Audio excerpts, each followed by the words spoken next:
Hey, everybody, if you're listening to Bedtime Stories from Sleep With Me, and you listen to it on a regular basis, you listen to Sleep With Me on a regular basis, Bedtime Stories from Sleep With Me and Sleep With Me, either or both make your life better, please consider supporting the show so we can keep putting these episodes out week after week, year after year. It's only possible through listener support. So if it's meaningful for you and you want like 900 ad-free story-only episodes, 1,400 ad-free full episodes, bonus episodes, go to sleepwithmepodcast.com/plus right now. Don't wait till tomorrow. Do it now. Set up the bonus content tomorrow. But sign up right now so we can keep the show going, and you'll have access to all this amazing stuff. You can even try it out for 6 days. There's a 7-day trial, but always, make sure end it on the 6th day to be safe. And then as soon as you stop listening to the show, you could stop supporting it, but it'll make all the difference in the world to the future of the podcast and to your bedtime listening. That's sleepwithmepodcast.com/plus. Thanks. Bedtime Stories from Sleep With Me is brought to you by Progressive Insurance. You chose to hit play on this podcast today. Smart choice. Make another smart choice with Auto Quote Explorer to compare rates from multiple car insurance companies all at once. Try it at Progressive.com. Progressive Casualty Insurance Company and Affiliates. Not available in all states or situations. Prices vary based on how you buy. Friends beyond binary, ladies and gentlemen, boys and girls. It's a podcaster who's going to say something about award winners. Then I realized there's a hot dog place at Disney's California Adventure called Award Wieners. And then I was thinking, is that called an award? Is there still a dog called, is that a dachshund? That's a wiener dog? So do they have are the wiener dog, I'm sure they have a ceremony called Award Wieners for them. Here's the thing, the one in Disneyland, it's not award-winning wieners or hot dogs. It's a part of Disney's Hollywood Land or Hollywood Row or something. I don't know what they call it. But if you say, you know what, I'm looking for a podcaster where that's a common thing. Whatchamacallit? I don't know. Good question. I don't know. Or like, if you're not looking for the answers, if you're looking for a podcast that keeps you company while you fall asleep, a friend in the deep dark night, a friendly voice that could just go on and on and on and soothe you into bedtime, maybe make you barely giggle.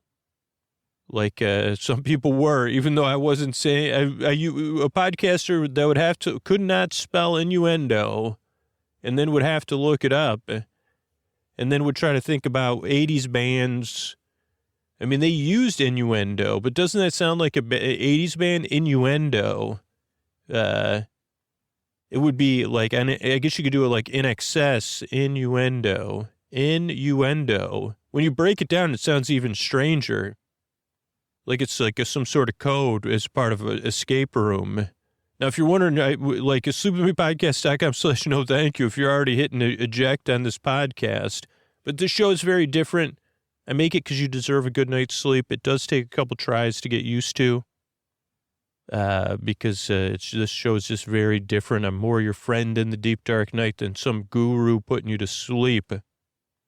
So see how it goes. What we got coming up here, this is the beginning of the show. Then we have support. That's how the show comes out free twice a week. Then there'll be a long, meandering intro that's meant to ease you into bedtime, to create a transition or to listen to while you get ready for bed or you start to chill out. You could fall asleep during the intro.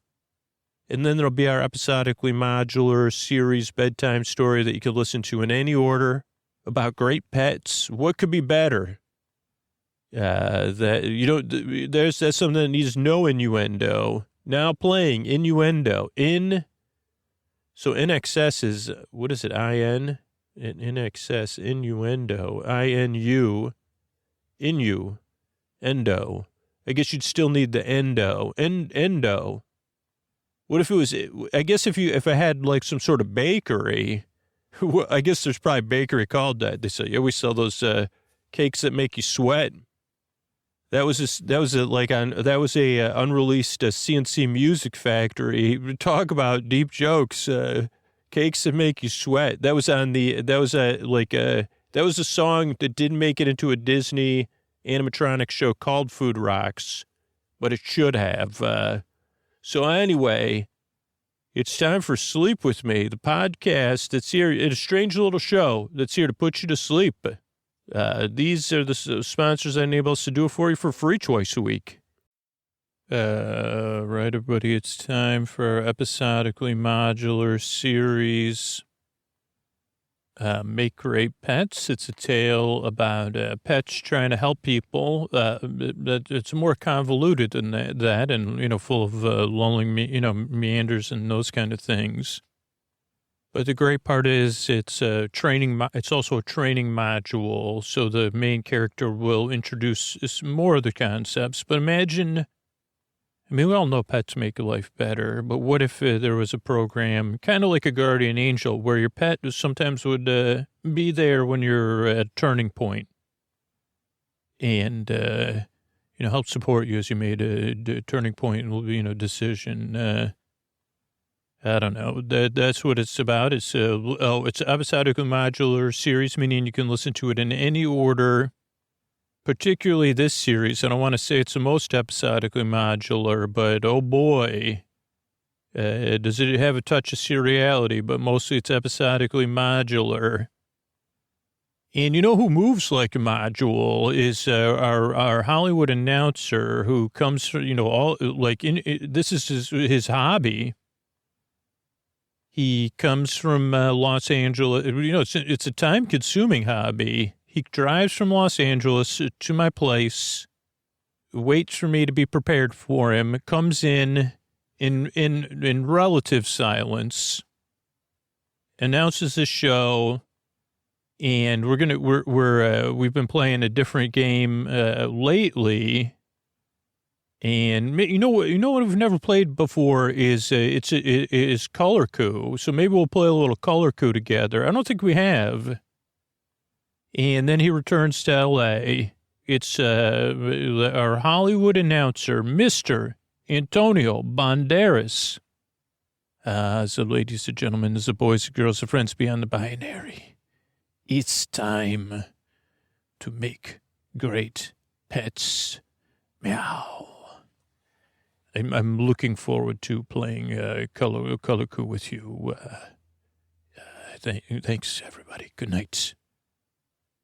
And don't forget to catch Antonio's movie, or one. I guess when this comes out, maybe you have something else out there. I prefer you not to be animated in your behavior when you're here when I'm recording the show.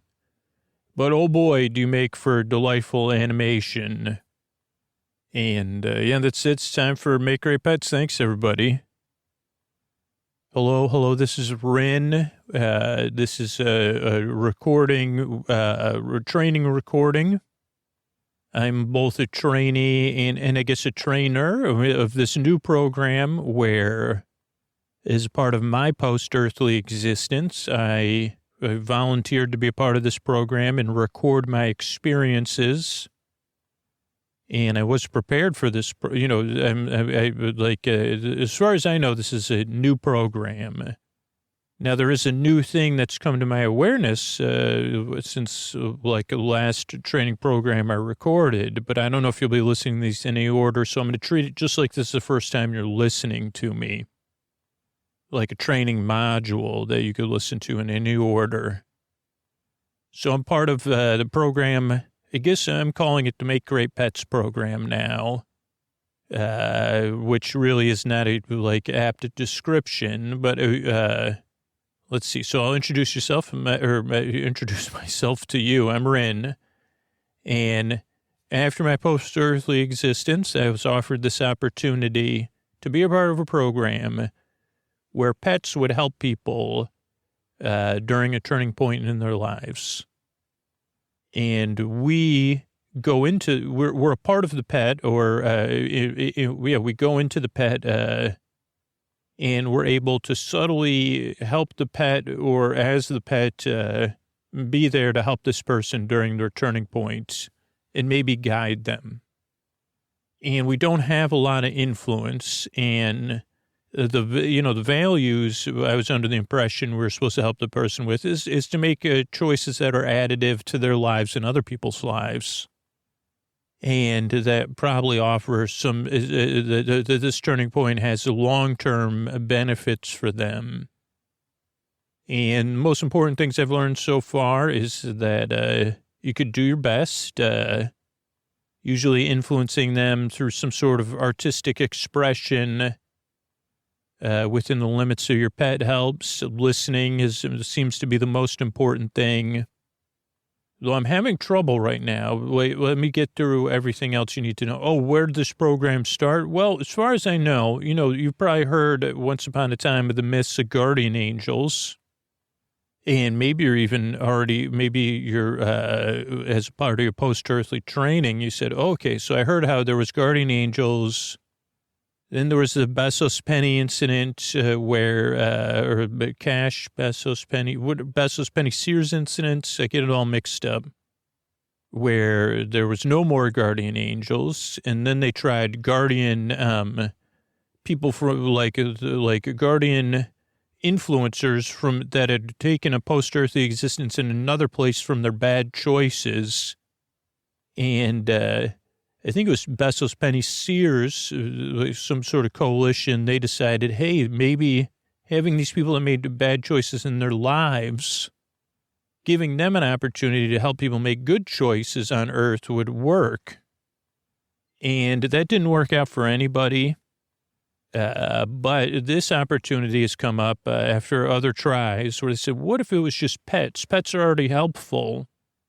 And what if pets had a limited opportunity to help people during a turning point in their lives? Would that make it, maybe we don't need something so obvious. Now, I thought this was the only initiative underway, but there seems to be some other initiative, which I'll call the Cinda Initiative, because I've been coming. Now, this one, they do have more. This is like some sort of person. Their names seem to rhyme with Cinda. And each of the people I've been there to help, and they're trying to help the same person I'm trying to help, but help them make more decisions. I guess I would say they have short-term benefit or just benefit for them, and more efficient decisions. I don't know. Decisions I don't see as the best, so maybe I'm wrong. I don't know. But that's a little bit in my head today because I'm just saying, well, when are we going to encounter this person whose name rhymes with Cinda? And now I'm aware of them. I know they're aware of me. So I don't know. That's just added, I guess. Oh, so how's this helping a trainee? So you may encounter someone so I don't know. I guess part of today's training, I'm going to be looking out for this person, but maybe you shouldn't be looking out for them. But I don't know. Maybe they're just a person. Maybe it's just a person in the people's lives. There's just a coincidence or something. And they're trying to help them make what I would call short-term gains at the expense of their long-term. But I mean, if you're in post-earthly existence, you may say, how do you tell me about it? So it's a little bit confusing as this process is and why it's a learning process. But let me get to where I am, because I am here to help someone named Taryn. What kind of pet am I? So this is the who, what, where, when, why, how that I try to start off with. And that usually helps me, and going through it with you helps me as well. So who is Taryn? Who am I? I'm a pet. I'm a small dog. But I kind of have medium length hair, a furry tail, lots of energy. Most energy I've felt as a pet so far. And, we'll get to my name and stuff. That's a part of the what. Who, what. We're getting ready to leave on a journey tomorrow. And the most important part of the journey, I don't know if this is what seems to be, there's a lot of alarms set for tomorrow. Because Taryn is very concerned with being on time for where we're journeying to. We're leaving early. We're leaving actually a full day, like a full day and then some. We have a day buffer. Like, so it's a day journey. We should be getting to our destination a day early.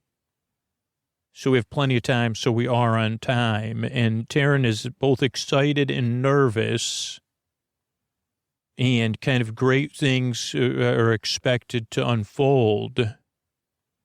We are headed to Bosun Castle on Island. And that I is EYE Island, which is surprising because you'd think Island would be I. So it's Island. I thought it would be AYEI. Or I guess Island. I didn't even think about that. Island starts with an I. This is EYE Island. But if the island was talking about itself, it'd say Island. I wonder if there was like if it was the islands, like if there was three islands, one was Island, one was Island, and one was Island. Like one could be, say, I'm Island of the Isle Islands. And the ultimate irony is that my name is Island. And I think related to all this, all this is related, because Taryn has kind of won an opportunity for a meet and greet kind of pitch, to meet the author of the Bosun Castle Mysteries. So that's why we're going is Island. Bosun Castle's on Island. It's the EYE Island, and it's famous, but it was originally kind of like a place, it's got a long history, but then it has a fictional history, which is what became a part of this. So the author had visited it, like there was a castle built on Island that was never completed. Then it became a place where it became a park, a national park or state park or something where people would visit and see this nearly completed castle. Pretty grand, I'm trying to think of like a Winchester Mystery House type thing, but without the mystery.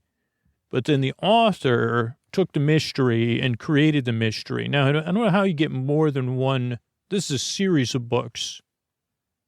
I think you'd probably I would max out at 3 books. I'd say, okay, one mystery of this, then a mystery of that, and then, okay, I could probably come up with a third mystery of Bosun Castle, but this author's been prolific.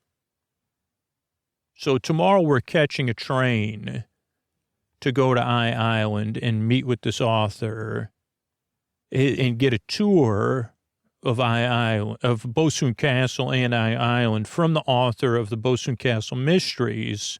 But Taryn also has expectations that this is like a professional opportunity to pitch the author. And it's I'm not totally clear on everything because, I'm only been here not even 24 hours.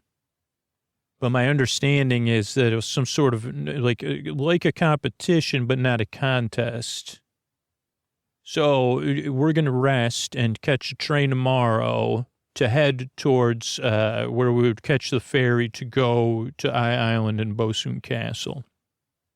So I guess I'll talk to you immediately, but for me it'll be until because part of my training when the pet's asleep at night normally. I record these within the pet's dreams or something. I don't know how spiritual technology is beyond me. I'm just sitting here talking inside of a pet's subconscious or something.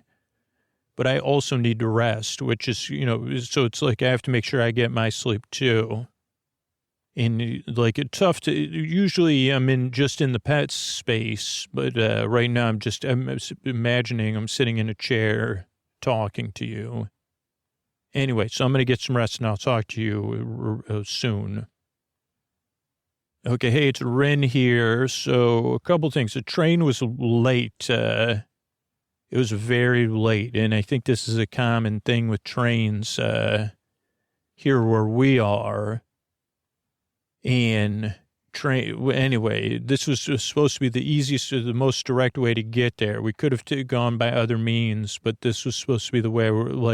Also, it's part of the journey. It's part of the story. And we were instructed to take the train.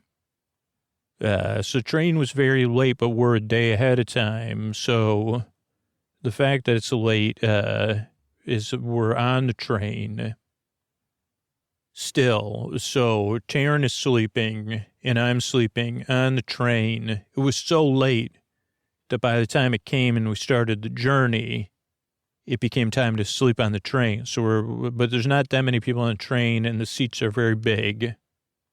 But definitely the intensity as the time ticked by, when you have a time buffer, but you also have a ticking clock, Terrence started really saying, it's okay, the train's going to come. We got plenty of time. And then trying to even think of like a backup plan or whatever. But I've been concerned. And then I keep wondering, is the author going to be the Cinda person that's in competition with us? Is it going to be, because usually it's someone with a personal relationship to the person I'm helping. That seems to be my competition. So then I'm like, I'm trying to be on my A game. But right now, all I could do is like lick Taryn's hand and stuff. Because there hasn't been any choices other than trying to stay calm while waiting for the train, and now just being a part of the train. So not a lot of updates. We're on a train. We're headed towards the destination where we'll catch the ferry. The ferry also has a set schedule, but that one just goes to Bosun Island and comes back. So I can't imagine it's like the train where it could be delayed by over 12 hours. So I guess I'm going to get some rest. Not a lot happened. A lot of hand licking, being petted and snuggling and trying to make making cute faces and just wagging my tail kind of comes natural. So I'll be back when I have in about 24 hours or so. Okay, hey, it's me, Ren. I'm back. And it is not nighttime right now. It is, I'm asleep, but I figured I fell asleep. Taryn fell asleep. We're very tired because sleeping on the train, especially for Taryn, so the train stopped moving and we all woke up, or Taryn and I woke up. Because, the rocking of the train is nice. That helps with sleep, And did I mention right now I'm on a boat sleeping, but I'll get there. Now we still have time, so it's daytime now, and we don't have to actually catch the ferry till tomorrow morning. So we should be okay. Though it just doesn't I'm feeling like I'm doing a lot of fretting, but I'm not sure what I'm fretting about. So the train stopped, right? And we woke up, and at first we just waited, and Taryn looked at me and petted me, there's no cell phone service here. So checked phone, not working, no Wi-Fi. Saw the time. It was early in the morning, but so it interrupted our sleep. That's why we're sleeping now in this boat. We both fell asleep, I guess. Because usually when Taryn wakes up, it wakes me up, or Taryn wakes me up. Okay, but eventually we didn't start moving for a certain number of time, and so Taryn said, "Okay, it was looking around, nothing." Okay, let's go, use the restroom. Well, can I, my dog, luckily thinking of me. So, can my dog use the restroom? Yeah. what's happening? Well, why don't you use your dog, let your dog use the restroom, but be careful because we're on, and they had a flashlight, the conductor person, and we're on, I don't know what they call this thing. On one side is a river, and on the other side is a swamp, and we're on dirt running through that. I don't know if they call that, if that's what a causeway is. But there's room on the side for me to use the bathroom. And, then we got back on and said, so what's going on? And they said, well, there's a tree fell, on the tracks. So we're waiting for what? What's going to happen? And they said, well, we're waiting, for our instructions, on what to do about the tree. And what do you mean instruction? Can't you just push the tree? Can we back up? Is somebody going to come move the tree? Well, we don't know. We're waiting for instructions. They said, well, the person gets in at 7. They can give us instructions on. What do you mean you don't have somebody? They said, okay, well, we're doing our best here. And then we waited, and again, this was, I started to feel, because I had so much energy as a dog, I was I felt like I was, with Taryn's energy, but then having my own energy. You'd think for something small, you'd have less energy. But is it like we have the same batteries as a big dog? And I don't know. You never hear that said. It's not easy being a small dog. And eventually they said, we waited till 7. Then they said, okay, well, we haven't heard back. It's 7:05. That's when Taryn and I went in. They said, we haven't heard back yet. 7:30. No, okay. They're sending somebody out. On a train. I don't know. They're sending somebody out. And then, we did stuff like breathing, reading, and that kind of stuff. And so then to try to distract ourselves, right? And then Taryn said, it was again, the sun came up. Very beautiful here, by the way. And then Taryn said, well, I got to take my dog back out. But I said, well, I didn't make, any of my motions that I had to go, but I guess I could go. And again, the train was they were serving food, and there's not that many people on the train. Everybody's kind of, feeling the same way. But I don't know if anybody else has the same time crunch as Taryn. So, but the other thing I noticed is that Taryn started walking towards the front of the train. And other people got out to kind of stretch their legs and stuff. And we could see the tree, right? It was in the tracks. And I guess it was on a long straightaway. So the engineer or the train locomotive driver, I don't know. They were able to see it from far away and just slowly slow the train down. They said because it was a full moon. And there's a very big tree. And it's over the tracks. The tracks look fine though. Because we walked up to it and they said, ma'am, please, we give the tree some space. And then we went back and sat for a while. And again, I said, what is my job here? Also, I'm just still thinking about this Cinda person, right? And I'm trying to, sit patiently. And I thought of okay, let's play because I have energy anyway. I don't want to play. So then we played fetch, and actually other people on the train got a kick out of that. There was a couple of kids. They were throwing me a ball, so that was fun. But then we started playing with my pull toy, just like a rope, and Terrence said, wait a second. And then we went back, and I went to the bathroom again. And Terrence started asking, if there was any rope on the train. And they said, well, why? And then Terrence said, well, what if we, couldn't you just back the train up? We'll put a rope around the, the tree, and you could just back up the tree and pull it off the tracks. And they said, well, we got to wait for the person to come, and they'll tell us what to do. And Terrence said, well, but we could just try this while we're waiting. And they said, well, that's not the procedure. And Terrence said, well, but, we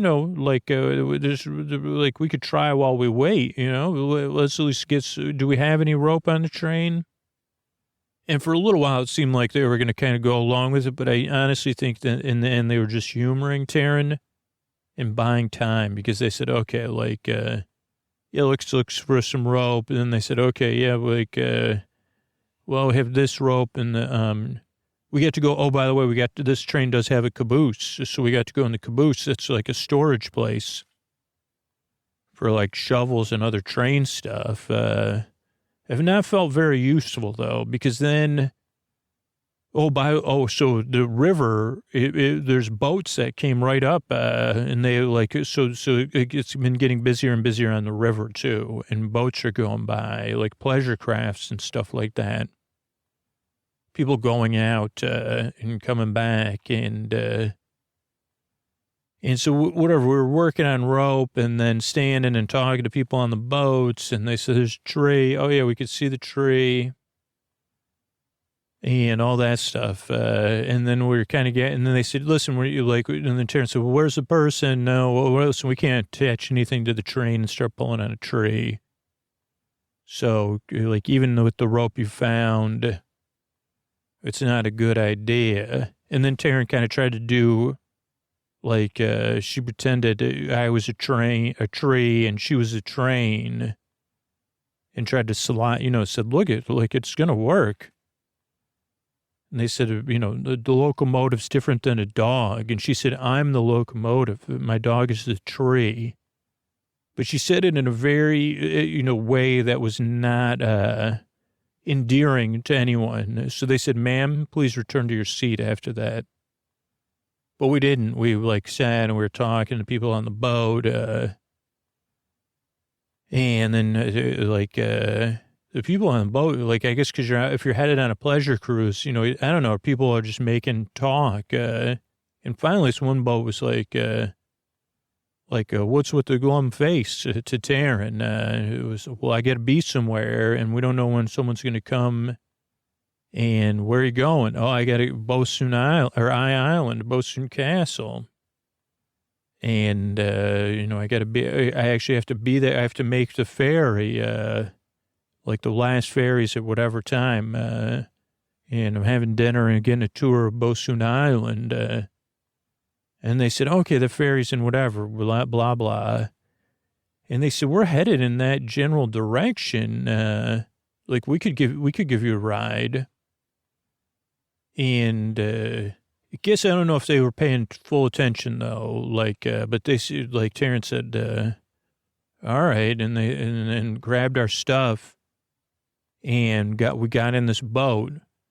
Everybody, friendly boat, by the way.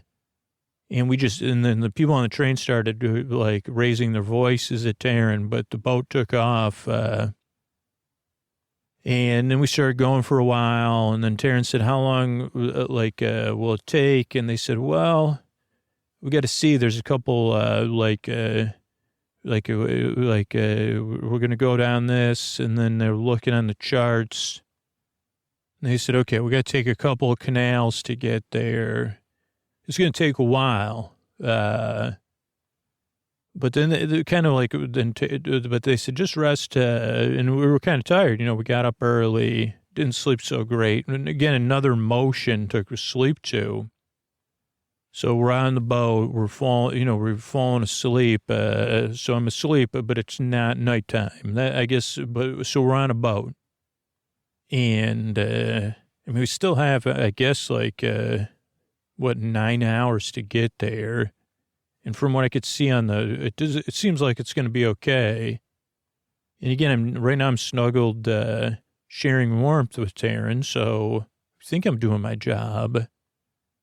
I don't know, but I guess the turning point for me is trying to, I don't know. So I don't know what I'm doing either, I guess. And I have this back in my mind, am I in a competition?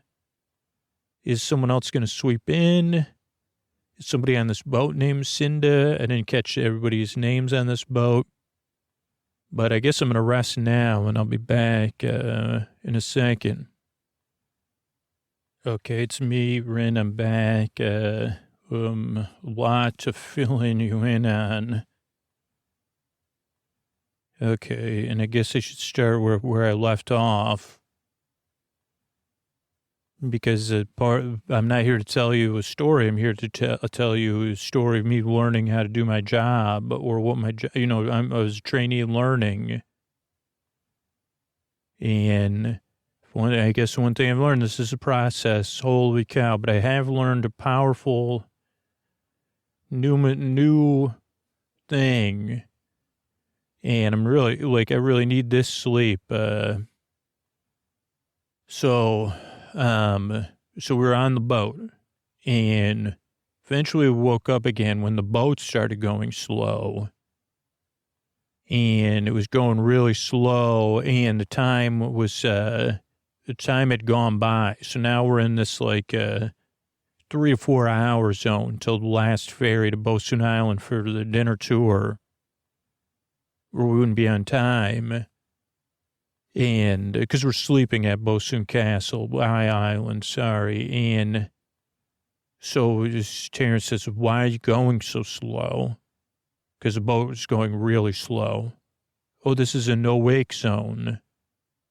Okay, well, how long is this no-wake zone going to be? But Taryn went already from, picked up where we left off on the train. There were some pleasantries when they offered to help us, right? But now there was not. And Darren said, can't you go any faster? And they said, no, C5, whatever. I don't know, whatever the speed limit. There's a speed limit, basically, for boats. And they explained this. They said, see all these other boats that are parked, and there's people in tubes enjoying themselves, people swimming, people with, dockside whatever.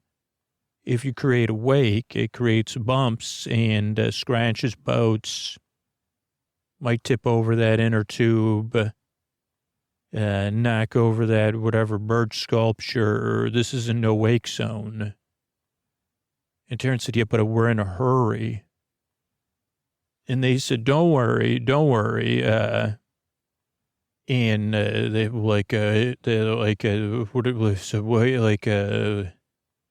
but I am in a hurry. And they said, well, there's nothing we can do. And Terrence said, you could go faster. And they said, we can't go faster. And Terrence said, you can go faster. You're refusing to. They said, no, it'd be wrong. And we could get a ticket, but we have a boat, and we wouldn't want, you understand, this is kind of like boating, if our boat got scratched, we wouldn't be happy about it because someone was hurt. But this is special. And they weren't, obviously, this is kind of in this sense, it was an all or nothing situation, like a no-wake zone, unless you're going to disregard the rules. For these boaters, it was, they weren't going to disregard the rules. And Terrence said, well, how much longer? And they said, actually, this one's about to end, but there is a couple more, just so you know. And at first, Taryn, said, just walked away. And they were kind of they seemed to be losing their patience with Taryn. Then we got to another no-wake zone in a more of a remoter area, which is important because there's another no-wake zone, less stuff. We came across this summer camp, and there's a no-wake zone because all these old rowboats. And Terrence said, what is going on? And they said, well, these are these old summer camps. They're not in use anymore. But there's a goal to restore them. But Terrence said, so you're not going fast because of these rowboats? How many rowboats are there? And something happened where they said, we could just let you out here at the summer camp.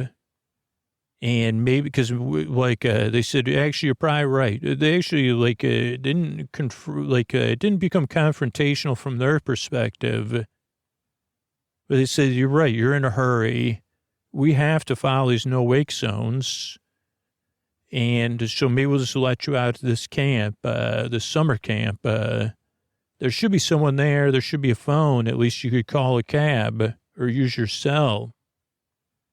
Terrence said, there's no service, but thanks a lot. And I found myself starting to bark. Now, they thought I was barking at them, but I was kind of barking out of just frustrated feelings, but also frustrated a little bit with Taryn. And so, yeah, that was a situation, right? And so we got off the boat at the summer camp, and we started to look around. And there was a payphone, but it was not in service. Then there was no cell service. So then we started walking up, looking for buildings. And we went to a couple of the dorm buildings were open, but they're just bunk beds and stuff. Like wooden bunk beds, no mattresses in them anymore, a little bit musty. And then we got to the administration building. It was locked up. And we found a map of another camp, the next camp over. And we tried to get into Taryn tried to get into this camp, the administration building, but it was locked really well. And it had wooden shutters, so you couldn't get in any of the windows. And Taryn even tried to break but we saw this map that this was part of I don't know, different type. I don't know. I don't understand summer camps. So we walked to the next summer camp. Similar situation, no payphone at all. But Taryn ended up being able to get into the administration building, which was in use. And again, I was barking. And Taryn thought I was barking as a lookout. And I was saying, no, don't do this. And so now this is where I kind of have an aside that I feel like trying to remember Jiminy Cricket, right, was doing the same job we were. And now I think Jiminy Cricket was not a pet. And so I was trying to recap because I started to feel like Jiminy Cricket was always like what you would call a worrywart, right? And the Jiminy Cricket, at least in my memory, was not super effective. So it's like when Pinocchio became a sentient or whatever, gained consciousness, is that when Jiminy Cricket appeared as Pinocchio's consciousness, right? But let's pretend Jiminy Cricket was part of another program.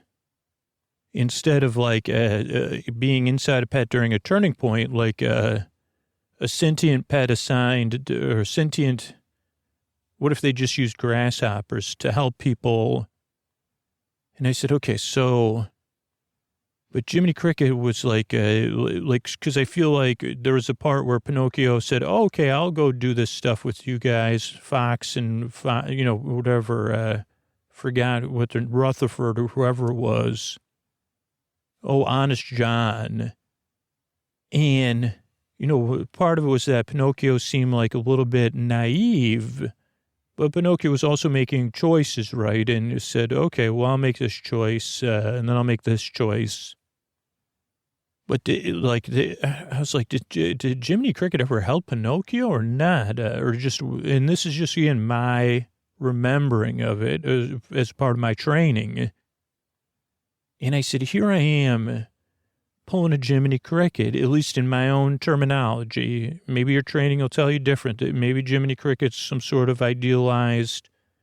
But I was saying, okay, I'm pulling a Jiminy Cricket. And, because the next thing that happened is this is the turning point. I mean, I'm sure of it. Because the time was it was late in the day. We got into this place and made some call. There was a phone. It worked. So I tried to say, is this a turning point? But it was more of a Jiminy Cricket turning point. Don't break into the administration building. But in some sense, Taryn would have had an explanation. Well, a boat drive, it would be a convoluted explanation, but at least it would say, hey, I got dropped off here. Here's what happened. I needed to use the phone. No one was here. I called around for help. Payphones, there's no payphone. Payphone at the other camp's disconnected. I'll pay for the window. So I did say this to myself, you know, because as Taryn was trying to call, but they said, oh, there's no cabs around here. And we got a friendly person on the phone who said, oh, okay. And Taryn said, like, well, how far am I from the ferry to Bosun Island? Or Island, Bosun Castle. I don't know. I think it's just my name's I. So that makes me, and the person on the phone said, oh, yeah, like about a 30-minute drive. 30-minute drive. That gives us, we've got about an hour and a half and then Terrence said, well, anyway, you could pick me up. And they said, well, actually, like, we're not in the same state. You know, that's not how the information works. And they said, then Terrence said, well, what's the nearest? And they said, actually, the nearest town is like the nearest cab company I could find, is this number. And then we called that number and they said, yeah, we could be there, but it'd be like 2 hours. We could have somebody pick you up. You're out there, huh? And then Terrence said, what should I do? And they said, start walking. And they actually said, like, maybe you could go to one of maybe somebody that lives near there, one of the summer camps or something. And Terrence said, my phone doesn't even, so then it was more frustration, right? So again, this is where I'm the Jiminy Cricket, worrying, barking, doing a lot of running around, licking. But again, I was trying to be available for Taryn, but Taryn was almost already making these Cinda-level decisions. Thus far, I was fine with it. But then Taryn started going through the drawers in the office, right?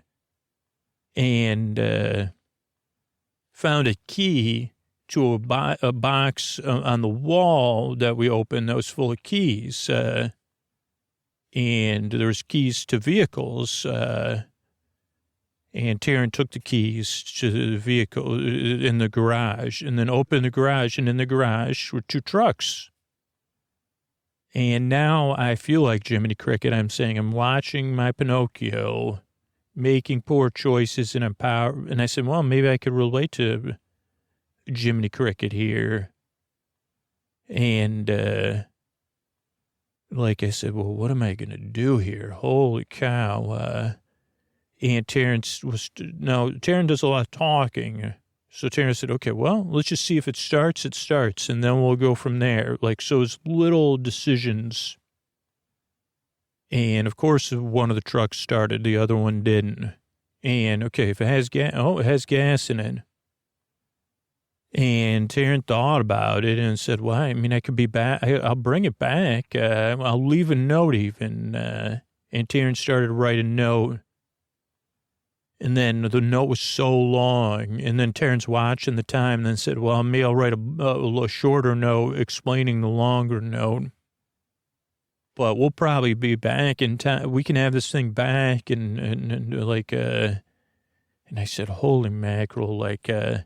And then the only thing I thought to do, I mean, I knew what I thought. I said, because again, from Terrence's perspective, what I think was happening was that Taryn had so much invested in being on time and getting to this thing to connect with this author.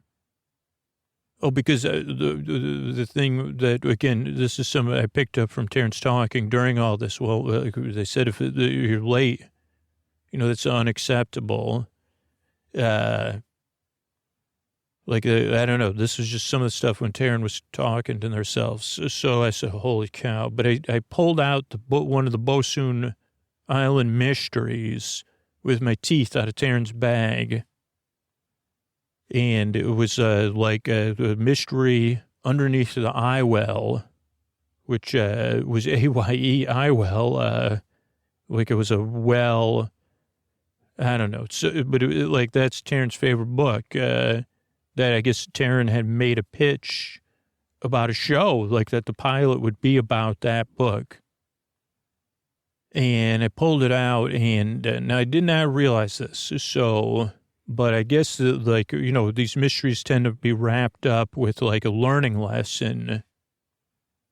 And whatever the mystery of that book. Now, this was just luck or, you know, I don't know, coincidence. But I did not, like, I couldn't just worry. So I started, like, taking this book and ruining it because this is how I felt. But I also felt like this is what Terrence, I said, these are not good choices you're making. And I can't seem to get in the way of it. So I'm going to express my frustration. But also, is it really, like, but I knew, I was like, well, this is worth it to Taryn. But also, and he said, have I been so caught up in this Cinda stuff that I am lost of the long-term perspective? Like, what is, and maybe I shouldn't be making these choices, but it seems like facing the reality, because it seems like these choices are based on not reality, right? And a little bit of assumption. I have to get there. If I get there, good things are going to happen. But I have to be there on time. And the rest of these cats, because Terrence said, well, what's the worst that could happen? I get caught. What if I get caught on the way there? Then, but if I get caught afterwards, I'll explain myself. Better to ask forgiveness than permission. But so the thing with the mystery of the underneath the well or whatever is that, something about, like, sometimes when you tell, like, solving the mystery and telling the truth, like, it ends up, like, backfiring, but in a way that you have to accept or something like that. And so that happened, like, so that happened to be the right book to start ruining. And Terrence said, okay, I get, like, and then looked up the number of the author and called the author, and their assistant answered, but they said, hey, like, I'm calling, this is Taryn. Oh, Taryn, you're going to be on the last ferry? And Taryn said, no, as a matter of fact, I'm not. And they said, oh boy, there's nothing worse than being late. And actually, the author's going to be on the last ferry. We're waiting. I'm here on the island. Everything's ready. But they were going to take the last ferry with you. And as a matter of fact, I haven't heard from them. And Terrence said, isn't this their cell phone? They said, well, this is, their cell phone really for me to answer. And Terrence said, well, I want to explain what happened because it's really convoluted, like a train, a boat, like I went through a lot and I just didn't make it. And the assistant said, normally I wouldn't, but one of their favorite movies is Planes, Trains, and Automobiles. And this sounds like not like the movie, but it like the movie in some way. And Terrence said, what's that? And then the assistant said, it was a movie with John Candy, the beloved, and Terrence said, one of the people from the TV show with Selena Gomez. And she said, oh, okay. Steve Martin or Martin Short? And she said, Steve Martin's in the movie. Oh, okay. I didn't know that Steve Martin was a movie actor. And the assistant kind of said, okay, here, just call this number. And so Taryn called the number and told the author what happened. They said, well, it's too bad. And then they started laughing. And they said, you were on that train? You were the one that left in the boat? And Terrence said, yeah. And I was on the train behind that train. And they actually ended up using your idea to get the tree off of there. Once the supervisor came, we were right behind that train. Eventually, we caught up with it. I left, you left a day early? Terrence said, yeah, the train, and there was a lot of emotions. And the author said, well, I'm not even there. I'm not even going to make the ferry either. And said, I guess it's fate. As a matter of fact, I have to, like, I can't even go to the island now because I'm not going to make it for the last ferry.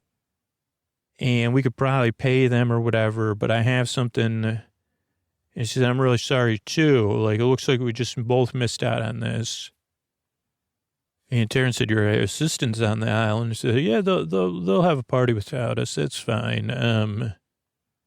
But so let's set a time to have lunch. And we'll just have lunch and we'll start from there. But I'm glad you called me because, like, if you just, like, you would have never known if you just didn't show up. But even if you went there and made it, I wouldn't have made it there either. So you'd have just hung with my assistant. So I guess it all worked out the way it was supposed to, even though it didn't really work out. So then we slept here at the summer camp. And Taryn actually just, like, called her, like, anyway, like, we're getting picked up tomorrow. And we're getting the window fixed tomorrow. And we left a voicemail for the superintendent of this these summer camps, so we don't know if we'll hear from them. But I guess it worked out. So I think about the Jiminy Cricket thing. If, like, one other way things can go when you're trying to help, that maybe they shouldn't go. So I don't know. I'm still learning. This is written. I think we're done here. And this should be my last report about this one, but I'll be back in another pet soon. All right, I just want to thank everybody that reviewed the show recently on Apple Podcast. Amy Loves Sleep says thanks for safe place. Very appreciative. Helped wound up day and nights. Hope you know or can at least imagine how valuable this is. Weird how a stranger can make you feel comfortable. I was saying I'm just here to be with you through the deep, dark night. Something I never thought I needed. And then SI7777 says, yes. So confuse it, make me go to sleep. Very good. CT says this really helps. Having this podcast exist during exam periods. I can't sleep one night without it. Wolfie says, yes, just yes. I love this podcast because I don't need to listen. And it gives people who don't like the podcast an option, but I like the theme song the best. And we got FJD from Canada says, works great, and I think I never stay awake long enough to tell. Used to have trouble with my mind racing. Now I just throw this on. Problem solved. I don't know if it gets better. I've never made it through the intro. Awake in AZ. So maybe somebody from Arizona says, this is a strange trip. Works in the most annoying way. This is a 5-star review, though, so we'll see how it turns out. Not sure how Scooter does it. Rambling so inanely that one can't help but fall back to sleep. Just as I realized I was clenching my jaw in annoyance and was about to give in to switch to another podcast, I heard him mumbling about something about making sure my vacant stare was slack in the jaw, and I stayed with it through this course. A reader of Insomniac Minds. So next time I need it, I'll adjust the settings and turn it off after one episode. But I'm not exactly looking forward to it. And let's see, that one's not accurate. And then Levin says essential. Found the podcast during college in 2019 with my roommate best friend went abroad, and I had a new roommate who snored. My friend and I would always talk before going to sleep, so not having her company left me awake and lonely. Sleep with me is a friend in the deep dark night I needed, and Scoots kept me company across 3 continents, many countries and time zones since. Now as an adult, I always put on Sleep with Me as my best friend, and I drift off to snooze when we have the rare sleepover. Oh, their best friend listens too. So thanks everybody who listens to the show. Really appreciate it. Who supports the show directly or supports the sponsors. That's how we're free. And we grow as a podcast by people just spreading the word. So spreading the word is a huge help too. And I really appreciate it. And I think that's it. What do you say? Put on a Tuck You In sponsor, Scoots here, so we can keep expanding the archives and keep the show going. Thanks and good night.